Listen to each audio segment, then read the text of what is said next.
Praekelt. Gustav Praekelt. Okay, brilliant. Hello friends, another interesting conversation. I have Gustav Praekelt here. Gustav runs this entity called Mobile Platform for Behavior Change, which is a very intriguing name. He had a very intriguing presentation to make as well. So without further ado, why don't we get into what Mobile Platform for Behavior Change means and what it does? Yes, thank you. Thank you for giving me the opportunity to Absolute pleasure.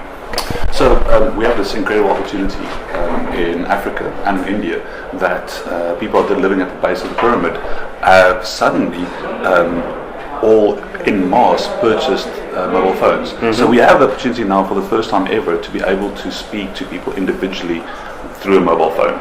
So what we've done at the Praekelt Foundation is build software to speak at a population scale. It means that the majority of the population of a specific segment that we want to change a specific behavior through the mobile phone. So that behavior change could be anything. It could be, I want somebody to go for HIV/AIDS test, or I want to expect mother or newly mother to take a children to a vaccination, or any other type of behavior change where we have a current behavior that we know and we have a delta to another type of behavior. And we use these platforms, what we call population scale mobile platforms, to track and measure how information is spread within the network. And by tracking how that information is spread, we can then start predicting how people might or will behave, and we can start directing information to people to try and direct the behavior over a long-term period to drive the behavior change that we're looking for. There was some very interesting concepts there. So one of them was about susceptibility versus influenceability, right? You know, talk a little bit more about how that entire storyline works. Great. So in terms of these large-scale systems, let's say for instance you have a population of people and they like to communicate to each other. So they'll be using mobile phones and they might be sending each other SMSs, or they might be connecting via Facebook or via Twitter. And they're starting to send SMSs and messages to each other. Now we can measure what the content is in those messages, and we can also see how many friends every person has got, and more importantly we can see when somebody like you makes a comment on Facebook or Twitter, how many times that gets forwarded within the network. So we can start measuring those, and we can start saying, is this person inherently more influential than another person, and so would that person be a good target to give specific type of information to that we want to spread through the network. But I think more importantly, and what's quite evident now to us, is that there's another measure that's really important to us, which is somebody susceptible to information as well. And that could be the same measures where we might look at, is this person male or female, are they in a relationship or not. And interesting enough, somebody who's not in a relationship is more susceptible than somebody is. So are you married? I am. So there you go, you're less susceptible, and that's interesting that people are married are less susceptible to outside influence than people that are not married. Hear that, darling wife? No affairs. So that's really interesting, and so we can look at those type of factors. So how many friends you've got, are you married or aren't you married, are you male, are you female, your age, and we can put those all together and we can start saying that a particular type of person might or might not be more susceptible to positive messages. And this other person, for instance, male, married, is more influential and less susceptible. And then we can start building these maps, we call influencer maps, and start looking at how to seed information so that it spreads. Exactly. Very, very, very interesting. The key question though, so obviously there's an element of spreading and that kind of stuff, but if you look at something like a cloud, that also is a good measure of influence. Obviously it doesn't look at susceptibility, because I don't know whether it does, but clearly it looks at influence, the other side of the fence. So how is your storyline or what you do different from what a cloud would, for instance, give you an indication of? So cloud is part of the family of new emergent tools that we call computational social science. So it's using computational techniques in the field of social science to measure accurately how people behave and how they behave in networks.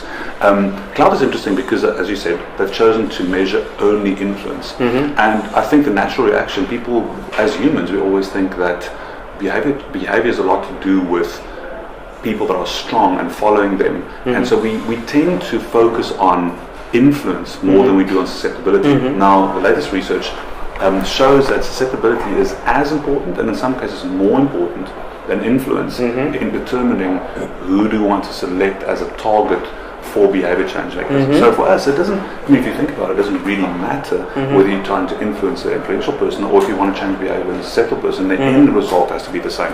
So for us, it's more about efficiency. And so there's some really great research is being done now, and for the first time, you can think of it as almost like when the microscope was first invented by von Leeuwenhoek 300 years ago, suddenly there was this new science. Biology exploded because there was a science of being able to look at cells, and he discovered the first single-cell organism. The same way now, we've got these computational techniques. Ever since Facebook arrived and Twitter arrived and these new social techniques arrived, we can now actually, it's like a new type of microscope. We can start seeing the behaviors change based on the information that flows between people. That's so cool, isn't it? It's a little bit like, take a fine art form like advertising. What Google did was take art form of advertising and turn it into a data-driven thing. There you go. Similarly, you're trying to take the art form of influence and trying to drive it into our behavior change and trying to make it data-driven pretty much almost. Exactly. Is that the way you would sort of clarify it or qualify? I think that's a really great example, and so we build quite heavily and quite influenced by the work of a really famous scientist, Sanana Roll, who's working out of New York, out of NYU, and he talks about arm waving. He says we're not trying to do arm waving, we're trying to build causal models, so real science in terms of predictive behaviors of people. And I think it's such an exciting time. If I can go to somebody like a national government and say, the work that we're doing, the information that's spreading through this network, we can build, with the help of these scientists, a causal model to prove to you that for every rupee that you spend in doing this, there's an expected behavior. And if you spend 10 times more, there's X times more. And this was the first time we can do it in a scientific way. Very and cool. up to now, it was just arm waving. Very cool. Is this what you're doing? Is this a business, or is this like a cause, or is this like a not-for-profit? It sounds like an evangelical cause, but it sounds like there's a business as well. It is indeed. So I see myself as a social entrepreneur, and what we do is we look at building these tools, and we have for-profit clients. So Unilever, Diageo, very large global clients think very hard about behavior change and using these same techniques.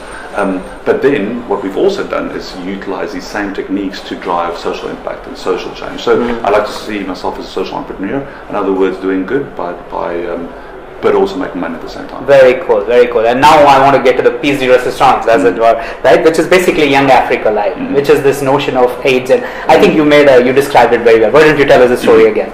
Yeah, so we have, as you might know, we have a huge pandemic of HIV/AIDS in sub-Saharan Africa.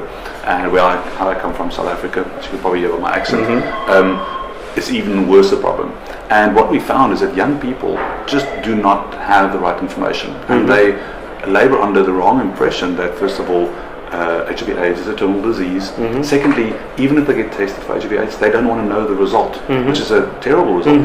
And thirdly, they're really misinformed about basics about prophylactics, about pregnancy, about gender issues. And we found that there was just no information around on the internet or on mobile specifically available to young people. So we launched something called Young Africa Live to make it possible for young people to discover and share content around gender issues, around sexuality, around HIV/AIDS in a fun environment. That's what's called Young Africa Live. It's not called HIV/AIDS, and it's got 1.2 million users already. Yeah. That's correct. And so in the last 2 years, we've got over 1 million users now. It's hugely popular. Some of our stories have had 36,000 likes. And that's what happens when you give teenagers and young people something to discuss that they find interesting, but driving positive behavior change, which includes things like going for HIV/AIDS testing, wearing a condom, and practicing safe sex. And how have you measured the outcome of that? Obviously, the intent of all of this was to try and make sure that they were a little bit more attuned towards the dangers of AIDS, right? So how does that work? What does it impact on that front? We have a number of different measures. So in the long term, obviously, what we're looking for is safer sexual behavior, and that's difficult to measure. But what we can measure in the meantime is, first of all, attitudes towards sex. So we run and towards testing. So what we do is we run a series of quizzes on a weekly basis, and we track how people's attitude towards certain concepts change over time. So for instance, if we have a percentage of people that say, I would like to get tested for HIV/AIDS, or I have tested for HIV/AIDS, we see if there's a trending line that goes downwards. So that's one thing we could track. So their attitude. Secondly, we also look at to which extent do they share information about HV/AIDS testing. Right. And so we have a project right now that's underway that we're working with network operators where we incentivize and we hope to incentivize HV/AIDS testing.